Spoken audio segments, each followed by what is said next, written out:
Hey guys, it's Makooma. I wanted to do a video on basing these Tyranids I got.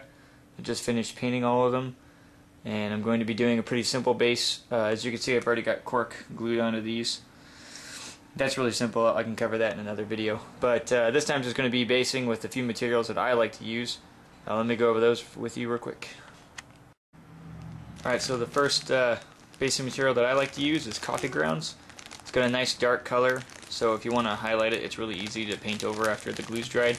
It also clumps up when you glue it, so it makes a really good effect. Like, it looks like little pebbles and soft dirt when it clumps up, and it looks really nice. And it takes a lot of the hassle out of basing, using different size sands or buying ballast. And if you drink coffee already, it's free, so there's that. I'm going to be using this Gale Force 9 static grass. Works really well. I don't do it with an applicator, like a static applicator or anything like that. I do it old school with my fingers, maybe a pair of tweezers if I really get fancy. But it actually comes out pretty well in the end, which you'll see. Here and then I'll also be adding this clump foliage, which is usually used for trees, but I'm going to use it to make small bushes on my bases, and it makes a pretty neat effect.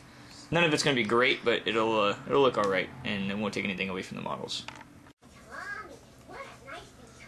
Okay, so I'm going to be using this Elmer's glue wall. It's not the best glue, I guess, but it works just fine for my purposes.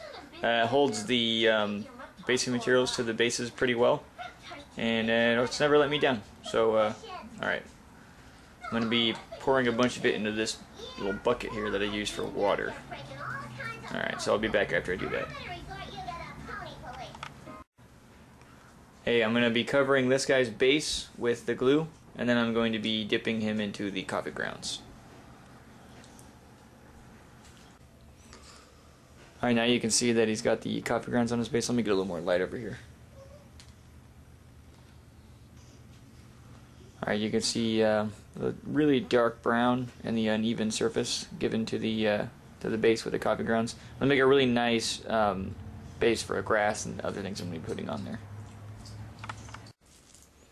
Okay, so I need to go over this cork here to make it look like stone. What I'm going to do is I'm going to use 2 grays and dry brush them over the top of it in order to make a stone effect. First, I'm going to do a really dark gray color, which is basalt gray from the Vallejo model color range.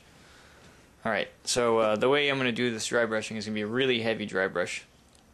I have the paint ready. Put a little bit on the brush. Wipe it off, but keep a lot on there actually. And then just go over it really heavy. And you can see pretty drastic color change from black. And I'll get back to you when I'm done with that. Okay, so the next color I'm going to be dry brushing with is Astronomican Gray. Makes a nice bright color for the stone. I'm going to be doing a little bit lighter dry brush with this one. You can see it's nice and dark gray now. And I'll get back to you when that's done. Alright, so this is after the second gray color, and made a pretty like cartoony looking stone effect, which is what I'm going for because my army's painted pretty bright anyway.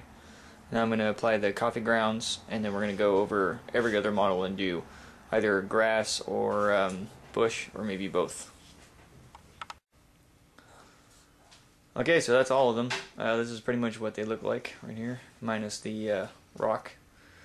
And so that's 20 models based. Okay. And